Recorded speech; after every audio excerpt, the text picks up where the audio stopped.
একদিনে দুর্নীতির 2 মামলা থেকে খালাস পেলেন মির্জা আব্বাস। প্রথম আলো বিশ্বাস করলেন না, এবার আসি অন্য পত্রিকায় RTV। মির্জা আব্বাস ও তার স্ত্রীর বিরুদ্ধে দুদকের মামলা। আরো পত্রিকা বলতেছি, একটু স্টপ করেন, একটু শেষ করি। দুদকের অনুসন্ধানে মির্জা আব্বাস ও তার স্ত্রী আফরোজা আব্বাসের নামে 20,92,9363 টাকার অবৈধ সম্পদ পাওয়া গেছে। মির্জা আফরোজা আব্বাসের নামে যে সম্পদের বর্ণনা রয়েছে তা প্রকৃতপক্ষে মির্জা আব্বাসের সহায়তা অবৈধ উৎস থেকে অর্জিত বলে প্রমাণ পাওয়া গেছে। এগুলো সবগুলো নিউজ।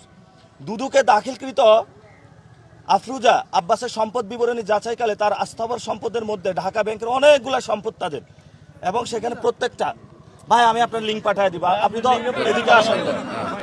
আচ্ছা এই ভাই আসেন, যাবেন না, আরো আসেন, দুর্নীতির আরো আছে মামলা, আরো আছে, এদিকে আসেন।